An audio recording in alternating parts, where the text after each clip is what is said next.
Film की शुरुआत होती है आर्थर यानी एक्वामैन को दिखाने से। हमें पता चला कि उसकी जिंदगी पूरी तरह से बदल गई है। वो एटलांटिस का राजा बन गया है। उसकी शादी मीरा से हो गई है, जो दूसरे किंगडम की राजा की बेटी है, और अब इनका एक बेटा भी है। अब कहानी शिफ्ट होकर आ जाती है इस मूवी के विलन पर, जिसका नाम ब्लैक मैंटा है। उसके डैड की मौत हो गई थी, पर वो उनके मरने का जिम्मेदार हमेशा से आर्थर को समझता आ रहा है। इसलिए ब्लैक मैंटा आज भी आर्थर से बदला लेने का फैसला करता है। वो अपने लिए खास किस्म का पावरफुल सूट भी बना रहा था और इस बात का भी इंतजार कर रहा था, ये सूट पूरा होने के बाद मैं एक्वामैन से लड़ाई करूँ। इसके बाद हम एक डॉक्टर को देखते हैं जो मरीन साइंटिस्ट भी था, यानी समंदर के नीचे की दुनिया का, और अभी वो एटलांटिस के ऊपर ही रिसर्च कर रहा था। उसकी कोशिश थी कि एटलांटिस को ढूंढकर वहाँ जाए और उसे सबके सामने बाहरी दुनिया में ला सके, ताकि वो ये साबित करने में कामयाब हो जाए कि एटलांटिस जैसी दुनिया सच में पाई जाती है। एटलांटिस की इस रिसर्च को लेकर वो साइंटिस्ट एक बार अंटार्कटिका जाते हैं और वहाँ की बर्फ में कोई चीज ढूंढने की कोशिश करने लगते हैं। लेकिन तभी साइंटिस्ट और उनकी टीम पर ऑक्टोपस जैसा कोई मॉन्स्टर हमला कर देता है, क्योंकि उसके बड़े बड़े टेंटिकल्स भी थे। तो इस वजह से साइंटिस्ट अपनी टीम के साथ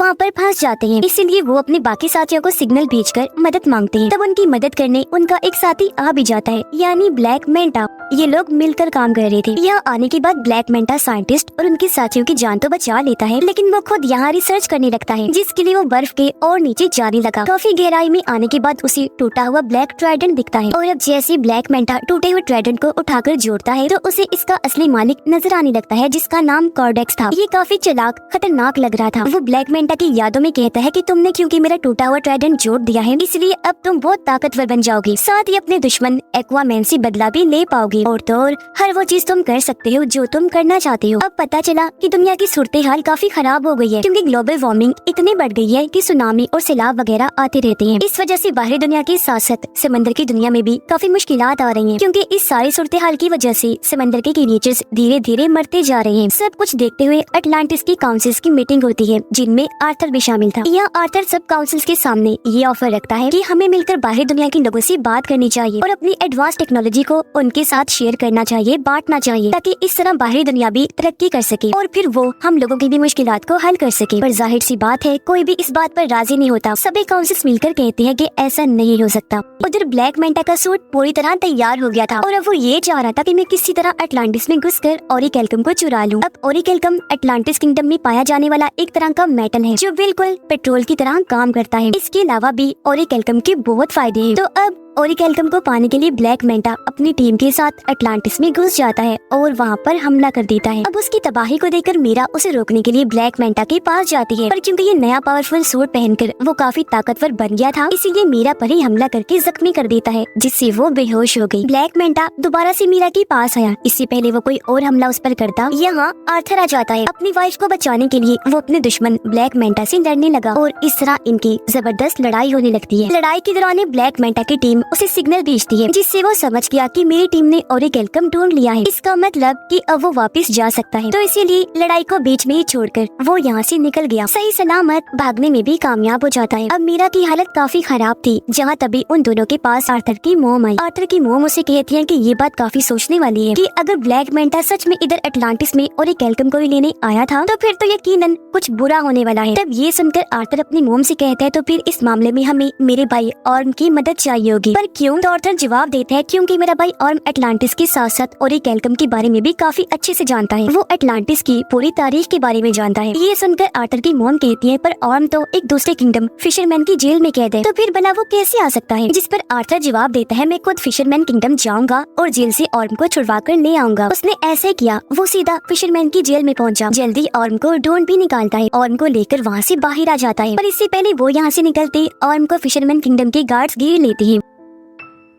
ऑर्म की हालत अब काफी खराब हो गई है, क्योंकि यहाँ उसे ठीक से खाना नहीं दिया जाता था, जिस वजह से उसका जिस्म काफी कमजोर हो गया था। पर जैसे ही बाहर आए और समंदर का पानी इसके जिस्म को लगा, वो पहले की तरह सेहतमंद और ताकतवर बन जाता है। उसके पास पहले जैसी पावर्स भी आ जाती है। इसलिए ऑर्म अकेला ही गार्ड से भिड़ गया, उन पर भारी पड़ता है। एक ही झटके में सभी गार्ड्स को मार के रख देता है, जिसके बाद दोनों भाई यहाँ से निकल जाते हैं। रास्ते में बातें करते करते दोनों एक दूसरे को अपनी अपनी जिंदगी के बारे में बताते हैं। आर्थर ऑर्म से कहता है कि मैं एटलांटिस का राजा बन बन के थक गया हूँ, अब मुझे इस काम में बोरियत होने लगी है। लेकिन ये सुनकर ऑर्म को काफी हैरत हुई। वो आर्थर से कहता है कि जिस राजा की गद्दी को पाने के लिए मैंने भी बचपन से कोशिश की कि मैं राजा बन जाऊँ, पर वो गद्दी तुम्हें मिल गई जिस गद्दी की तुम्हें कोई परवाह भी नहीं है। ये बात तो काफी अजीब और कमाल की है। जिसके बाद ये दोनों सीधा किंगफिश के पास गए और उससे ब्लैक मेंटा के बारे में पूछने लगते हैं, जिस पर किंगफिश दोनों को जवाब देता है कि ब्लैक मेंटा तुम दोनों को एक आइलैंड पर मिल सकता है जो आइलैंड साउथ एरिया में है। और अब ये सुनकर दोनों भाई साउथ एरिया की तरफ निकल जाते हैं उस आइलैंड पर जाने के लिए। पर यहाँ आकर उन्होंने देखा कि पूरा आइलैंड ही बदला हुआ है। ऐसा लग रहा है जैसे ओरिकेल्कम को जलाकर उसका धुआं यहाँ फैला दिया गया है, जिससे यहाँ के पेड़ पौधे यहाँ तक कि जानवर भी पूरी तरह म्यूटेट हो गए हैं, बदल गए हैं, जिस वजह से उनका साइज काफी बड़ा हो गया है। यहाँ तक कि इधर के चूहे भी इतने बड़े हो गए हैं कि उनका साइज हाथी जैसा लग रहा है। साइंटिस्ट दिखाया गया जो इस वक्त ब्लैक मेंटा के ठिकाने पर होता है। यह साइंटिस्ट जब कोडेक्स के टूटे हुए ब्लैक ट्राइडेंट को देखता है तो बिना सोचे उसे पकड़ लेता है और अब उसे छूते ही साइंटिस्ट को भी अपने दिमाग में कोडेक्स दिखाई देने लगता है, जो साइंटिस्ट को भी गलत काम करने के लिए कहने लगा जैसा उसने ब्लैक मेंटा को कहा था। पर तभी यहाँ ब्लैक मेंटा आ गया। वो साइंटिस्ट के हाथ से ब्लैक ट्राइडेंट लेते हुए कहने लगा, साइंटिस्ट जी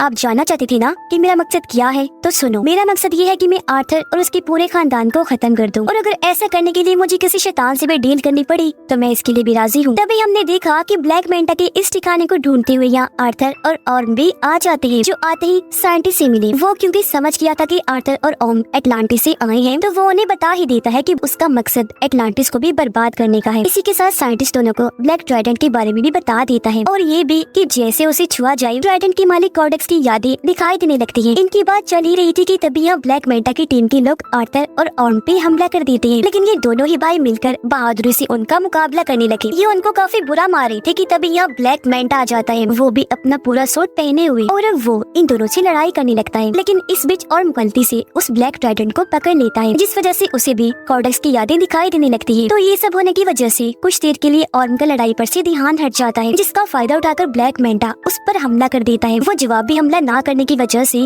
काफी जख्मी हो गया, और अब ब्लैक मेंटा इस तरह दोनों से लड़ता है कि वो इन पर भारी पड़ने लगा। अब जब ये लग रहा था कि ब्लैक मेंटा दोनों को ही मार देगा, तो तभी यहाँ मीरा के डैड आ गए, इन्हीं राजा, जो आकर दोनों की मदद कर देते हैं और इन्हें निकाल कर भी यहाँ से ले जाते हैं। यहाँ से काफी दूर जाने के बाद ये एक महफूज जगह पर आ गए, और यहाँ उन लोगों को ब्लैक ट्राइडेंट के बारे में सब कुछ बता देता है। एटलांटिस को ढूंढने वाले आर्थर के डैड थे, उनके पास भी एक ताकतवर ट्राइडेंट था जो अब उनके बेटे किंग आर्थर के पास है। पर किंग यानी आर्थर के डैड का एक भाई भी था जो और कोई नहीं बल्कि कोडेक्स ही था, और ये जो ब्लैक ट्राइडेंट है वो उसी ने ही बनाया था। अब जिस तरह आर्थर के डैड किंग एटलांटिस किंगडम को चला रहे थे, वैसे कोडेक्स एक दूसरे किंगडम को चला रहा था जो कि बिल्कुल ही डार्क किंगडम था, यानी वहाँ खतरनाक क्रिएचर्स मॉन्स्टर्स रहा करते थे। लेकिन परेशानी तो तब शुरू हुई जब कोडेक्स ने अपना असली रूप दिखाया। असल में कोडेक्स चाहता था कि वो एटलांटिस का ओरिकेल्कम चुरा कर और पावरफुल बन जाए। कुछ हद तक वो ऐसा कर भी रहा था, लेकिन उसके ऐसा करने से एटलांटिस और समंदर के बाकी क्रिएचर्स मरते जा रहे थे, साथ ही एटलांटिस के अंदर बीमारियां भी फैल रही थी। अब इस तरह के हालात देखकर किंग आर्थर के डैड कोडेक्स के खिलाफ आकर खड़े हुए और उसे ये सब रोकने का कहते हैं। लेकिन कोडेक्स ताकत के नशे में इस कदर पागल हो गया था कि वो अपने बड़े भाई किंग के साथ ही बगावत पर उतर आया, और ऐसा होने से उन दोनों के बीच जंग छिड़ गई। पर जंग में किंग कोडेक्स को हराकर उसे कैद कर देते हैं। अब वो हमेशा के लिए वहाँ कैद रहे, कभी भी बाहर न आने पाए। इसके लिए किंग ने अपने खून का इस्तेमाल किया, जिससे हुआ ये कि कोडेक्स जादुई कैद में बंद हो गया, जहाँ से उसका निकल पाना नामुमकिन है। आगे और बताता है कि इस वक्त कोडेक्स यादों के जरिए ब्लैक मेंटा के दिमाग में घुसा हुआ है, क्योंकि वो उसका इस्तेमाल करके आजाद होना चाहता है। ये सब सुनने की बात आर्थर और ऑर्म की मोम भी सारी बात समझ जाती है। वो उन्हें बताने लगी कि हाँ मैं भी कोडेक्स के बारे में जानती हूँ, और जिस तरह किंग ने अपने खून का इस्तेमाल करके उसे कैद किया था, अब कैद से आजाद होने के लिए उसे किंग की नस्ल के किसी इंसान का खून चाहिए, जब भी कोडेक्स आजाद हो सकता है। मतलब जिनके अंदर किंग का एक खून दौड़ रहा हो। किंग का खून उनकी शाही फैमिली के लोगों में ही हो सकता है।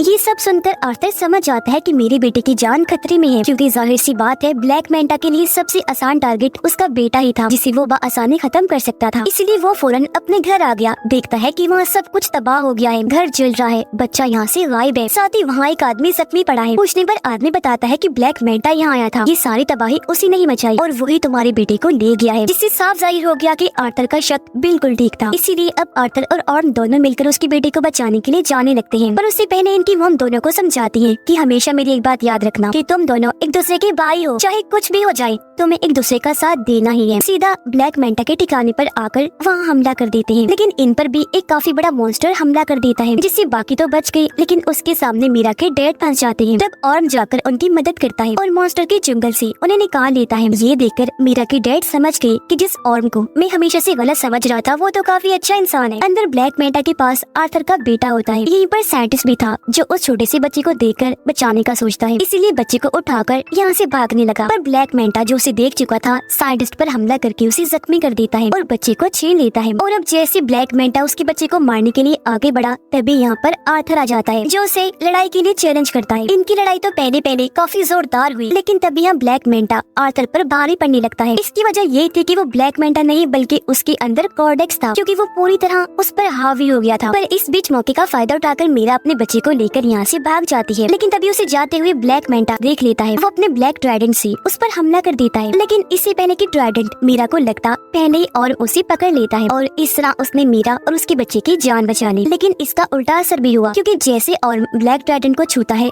कॉर्डेक्स उसके दिमाग को भी कंट्रोल करने लगता है। वो उसे उसके भाई आर्थर के खिलाफ भड़काते हुए ये दिखाने लगता है कि तुम्हारे भाई आर्थर ने तुम्हारे साथ बहुत गलत किया है, असल में तुम ही हो जो अटलांटिस का राजा बनने के लायक हो, न कि आर्थर। तो इसी वजह से अब ऑर्म आर्थर पर हमला कर देता है, लेकिन यहाँ आर्थर जो सारी बात समझ गया था वो पलटकर वार नहीं करता बल्कि अपने भाई को समझाने लगा कि होश में आओ और खुद पर काबू रखो। तब ऑर्म ऐसा ही करता है, उसने जैसे तैसे खुद पर काबू पा लिया। साथ ही उसे अपनी मॉम की बात पे याद आती है कि तुम दोनों भाई भी हो, चाहे कुछ भी हो जाए तुम्हें एक दूसरे का साथ देना ही है। लेकिन इसी बीच फायदा उठाकर कॉर्डेक्स खुद को आजाद करने में लग जाता है। ऐसा करने से उसके जिस्म में जान आने लगती है। ठीक इसी वक्त ऑर्म ने ब्लैक ट्राइडेंट को छोड़ दिया। अब तक काफी देर हो गई थी, क्योंकि कॉर्डेक्स खुद को जिंदा करके आजाद हो चुका था। और अब कॉर्डेक्स को अपने सामने देखकर आर्थर उसी के ब्लैक ट्राइडेंट से उस पर हमला कर देता है। पर कॉर्डेक्स आसानी से अपने ब्लैक ट्राइडेंट को पकड़ के आर्थर पर हमला करने की कोशिश करने लगता है। पर उससे पहले ही आर्थर अपने वाले ट्राइडेंट की मदद से उसके ब्लैक ट्राइडेंट को तोड़ता हुआ कॉर्डेक्स को जा लगता है, जिससे आखिरकार वो भी अपने ट्राइडेंट के साथ साथ खत्म हो जाता है। उसकी खत्म होते ही पूरी जगह भी तबाह होने लगती है। धीरे धीरे करके ये सारी जगह टूटने लगी थी और तभी इसके नीचे ब्लैक मेंटा दब जाता है। पर उसे मुसीबत में देखकर आर्थर उसके सामने मदद के लिए हाथ बढ़ाता है, पर ब्लैक मेंटा इनकार कर देता है ये कहकर कि शुक्रिया, मुझे तुम्हारी मदद नहीं चाहिए, तुमसे मदद लेने से अच्छा मैं मरना पसंद करूंगा। तो इसी वजह से ब्लैक मेंटा भी वहीं दबकर मारा जाता है, जबकि आर्थर और उसके बाकी साथी वहाँ से बाहर निकल जाते हैं। यहाँ आर्थर ऑर्म से कहता है कि अब तुम बिल्कुल आजाद हो, तुम्हें अब किसी भी जेल में जाने की जरूरत नहीं पड़ेगी, क्योंकि फिशरमैन की जेल में हम ये कह देंगे कि तुम यहाँ दबकर मारे गए हो और अब तुम यहाँ से जाओ और आजादी से अपनी जिंदगी जियो। ऐसा होने के बाद पूरी तरह अब ऑर्म भी आर्थर को अपना भाई मान लेता है, क्योंकि उनकी गलत फहमियाँ दूर हो गई थी और कहने लगा कि अटलांटिस को जैसे राजा की जरूरत है तुम बिल्कुल वैसे हो, ये किंगडम तुम्हारा ही है। इसके बाद हम देखते हैं कि आर्थर अटलांटिस को दुनिया के सामने ले आता है। बाहरी दुनिया में आकर इस किंगडम के बारे में वो सब कुछ बता देता है। उसने ये भी कहा कि अब से हम अटलांटिस की टेक्नोलॉजी को दुनिया के साथ भी शेयर करेंगे, जिससे होगा ये कि हम साथ में मिलकर दुनिया को मजीद और अच्छा बनाएंगे। आर्थर की जिंदगी ऐसे ही गुजर रही थी, यानी वो अटलांटिस और बाहरी दुनिया दोनों में रहता है। इस फिल्म की कहानी भी यहीं पर खत्म हो जाती है।